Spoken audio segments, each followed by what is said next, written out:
Welcome everybody to today's Intelligent Property Investor Masterclass. There's been a lot going on. I mean, the last couple of years have been absolutely horrendous with the COVID and everything that's brought us. But then we've had all of the natural disasters. We've had cyclones, we've had flooding, we've had rain depressions, we've had fires, we've had droughts in some areas. It's just been horrendous. And now to top off all of that, we've got the global pressures of what's happening with wars. Now, it's a pretty scary time to be alive right now. Obviously, what's happening in Ukraine and with Russia and everything is horrific. But we're treading this little tightrope of what could happen in other parts of the world. So I want to talk about some of that. I want to talk about how it affects Australia. And we are actually the lucky country. Now, I know it sounds really sad to say that we are benefiting from a war, but I tell you what, we are. And I'll explain why in a minute. So let's get into the masterclass. But look, before I do, if you're listening to me on any of the podcast forums, make sure you come across to my website, iloverealestate.tv, because on there you can get all of my charts. You can get all of the visuals. You can get a whole lot of other things, including truth bombs and blogs and videos and a whole lot of other stuff. So make sure you get across there and subscribe to my channels on YouTube so that you see them as well. And of course on the platforms of Spotify and iTunes. All right, let's get into it for the week. How Australia emerged as the lucky country from the war in Ukraine. Now, as I say, it's very sad to say, but I'm afraid it's true. Why oil, or at least petrol hikes, will eat into Australians' household budgets, but the commodity boom will lift the Australian economy even higher. Why the jobs market is scorching, thanks to a surge of women in the labour force, and why there's a rental crisis in Australia, and why rents are going to soar at 10% this year. So not good news if you're a renter, all the more reason why you need to get into the property market. Let's start with the war though. And I put, the picture up there of where all the activity is and whatever else. Why are we benefiting? Well, basically, we're Russia. We produce what Russia produces. With the exception of large amounts of oil, we are a commodities country, both agricultural and mineral. And consequently, with all the embargoes going on Russia, we are now a major source of a lot of those commodities. And it's pushing up our balance of trade. So we are becoming more profitable as a country. The war in Ukraine is creating a surge in oil and petrol prices. Yes, we're going to feel that. But it's also creating a boom in commodities like minerals and wheat, which is helping boost the balance of trade. This is an article in the Financial Review. 4 weeks on, it says the Ukraine is remaking history. And it really is. I mean, what's happening there and the people on the ground and everything has been nothing short of remarkable to a superpower like Russia. But this is what it's done to oil prices. Now, you can see there that oil prices have massively surged. But the thing is, they're not as high as they were back pre-GFC. See what happened in GFC there through to 2008. Oil prices were, a lot higher than they are now. But they certainly had a decent surge since about, really oil prices have been going up since 2017. I personally think there's a little bit more behind this. I think it's a bit of a race to make us all use lots and lots of petrol so that we can go across to electric and or any of the other versions, hybrids and all the rest of it. And I also feel it's the OPEC in the Middle Eastern countries that are pushing up the price because they know that oil in the longer term, especially for cars, is not going to be a big thing. Now, people think that cars actually use most of the oil. They actually don't. When we talk about the consumption that cars use as opposed to the total consumption of oil, we're only something like 5%. So it's the bigger users. It's freight, it's shipping, it's aeroplanes. It's a lot of road, yes, but they're even small compared to those other biggies. It's industry. So when you take those into account, that's where a lot of the oil is going. And it's going to take a massive resurgence in alternative energies to go anywhere near turning that around. This is what's happened to fuel pricing. Look at that. Now you can see there where fuel pricing, rose up to basically up to GFC. Then through GFC it remained level, and now we've had this massive hike with what's happening mainly from the war, but it really has been going on since 2008. We've had this gradual increase. We haven't felt it as much because it hasn't been a big jump. It's just been a gradual increase, which is not good for our hip pocket. $12 billion is what this petrol shock to fuel inflation, the fuel inflation rise is actually doing to us. $12 billion is what the consumers are paying in extra fuel pricing. Now, that's flowing on to a lot of the related industries, anything that basically has freight involved, and that's what's causing a lot of the inflationary effects at the moment, which is of concern to the Reserve Bank of Australia, who may well be lifting interest rates in the near future. But when it comes to commodities, we are booming. I mean, this is the price of wheat. Now, nobody's talking about wheat. Everybody talks about coal and fuel, and oil. But wheat prices have boomed, as have a lot of the commodity pricing. So this is the all commodities index there, and you can see there the Australian commodity index and our Australian terms of trade. So you can see there that we are well and truly in the positive. In fact, we are more positive now than we have been back in any time in the 2000s. So that's a pretty good turnaround. So Australia is really benefiting from a lot of the unrest around the world. When it comes to jobs, we're pretty much back on track. You can see there what COVID did and how unemployment went down. But there's 13.4 million people employed, with about 500,000 people unemployed. The rest are either not looking, retired, or too young. So you can see there where the lockdowns have been and the two dips you can see there on the right, and then how that's been picked up. And we're actually back on track. We're back to where we were tracking pre-COVID. And obviously unemployment's gone down. We're sitting down at 4% at the moment, which is crazy. We added 77,000 jobs in February, and unemployment rate fell to 4%. Full-time jobs are now 4% higher than pre-COVID, while part-time jobs are up 0.5%. Of the 377 jobs added since COVID, 65% of them have gone to women. The participation rate is at record highs on the back of a higher participation for women. Now, it's not just been in traditional women-related industries either.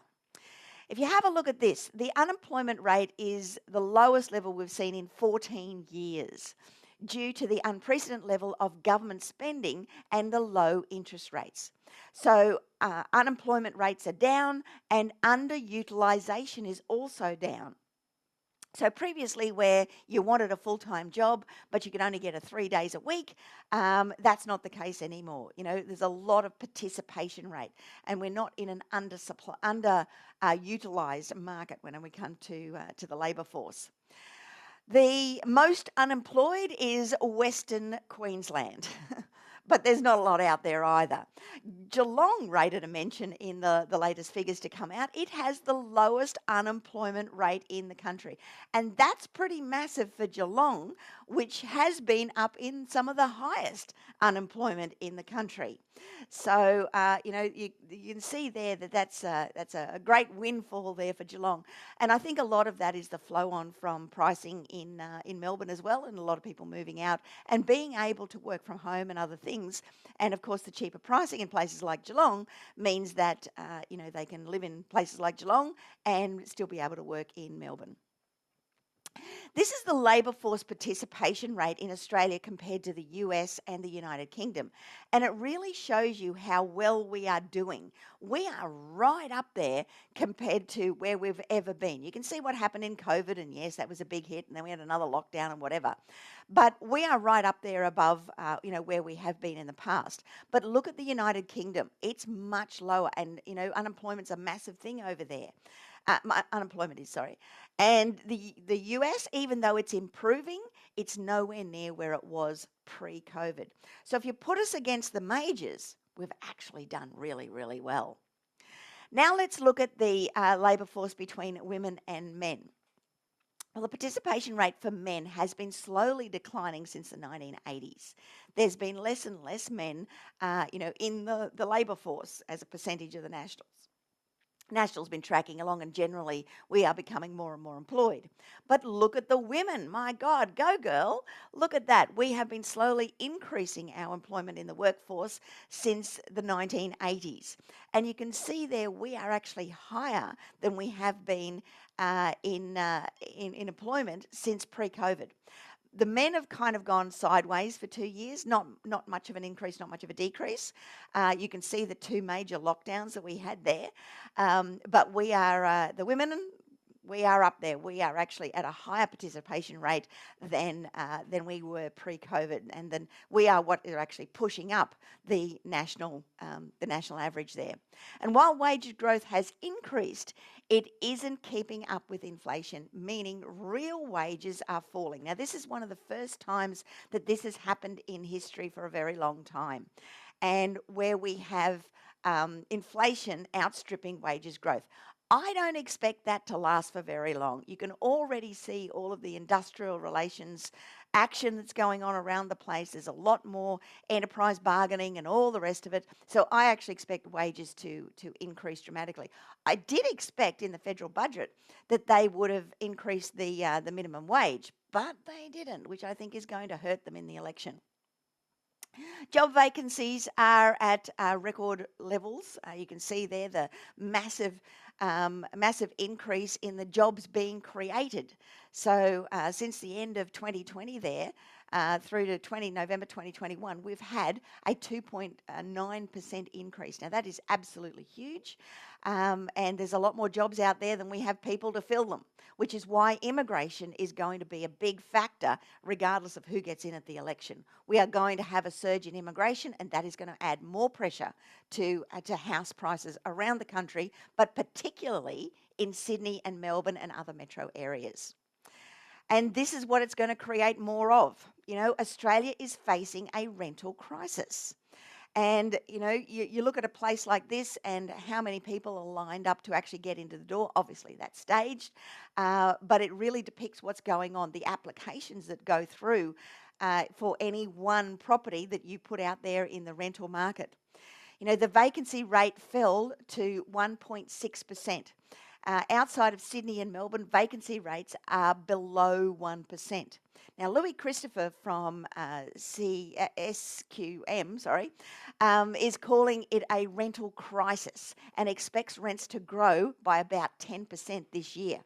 Now, if you just have a look at those vacancy rates there, you can see there at February 2022, take out Sydney and Melbourne, who are both over 2%, which is still low.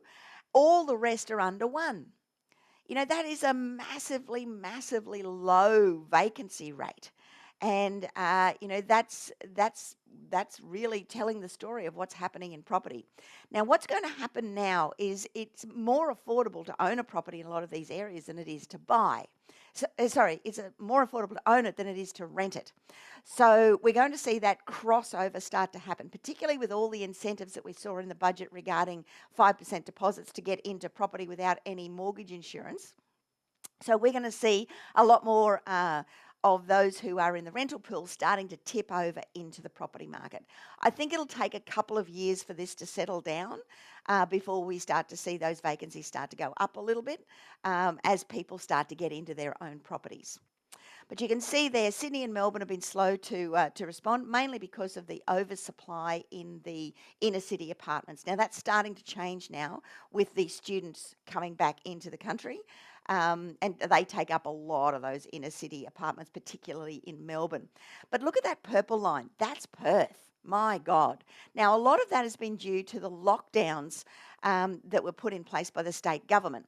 And anyone who was working in the mines, instead of flying in and flying out, as they have been for years and years into Sydney and Melbourne and Sunshine Coast and everywhere else, they are renting in Perth to keep their jobs.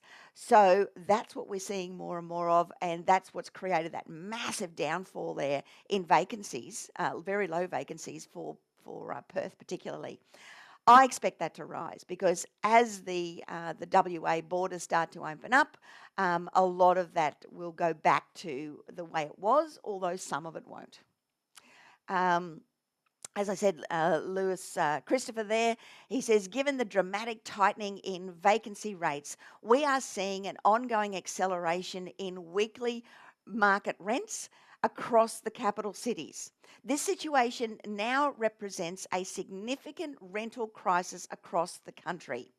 The flooding may exacerbate the shortage of rental accommodation in New South Wales and Queensland in coming weeks, and the new surge in international students and other overseas arrivals will continue to create shortages in the inner city regions. So a lot of those inner city apartments have actually been taken up now with the students coming back mainly. We can expect capital city rents to rise by over 10% for 2022. As it stands, the current rent rises represent the largest increase since 1970s. Wow.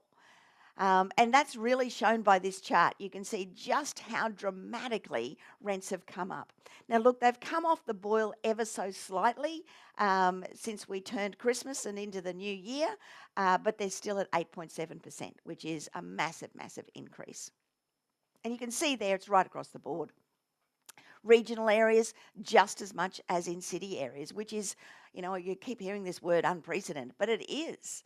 To have that much demand in regional areas is quite extraordinary. So I'll leave you with my thought for the week, and this week it is: success is not final. Failure is not fatal. It is the courage to continue that counts. And that was a saying by Winston Churchill, which I particularly like. So it's about consistency, it's about courage, it's about getting out there. And I want to encourage all of you to step out into both the rental market, both the investment market to rent your property and also into home ownership. Now, it's a lot easier than you think. And I'd really love you to take up one of my 60-minute real estate breakthrough sessions with one of my advisors to help you determine how you can do that and how we can help you do that. We don't sell properties. But we will teach you exactly what to do, where to go, what to buy, how to buy, all those other things. So, and when to sell too, because that's just as important. They are 60 minutes long. There's a few appointments there. They are free. So jump on one of the appointments, click through, or go to iloverealestate.tv/questions/ and secure one of those free 60-minute breakthrough sessions. I know they're going to help you enormously. They are very trained advisors and they are great at what they do.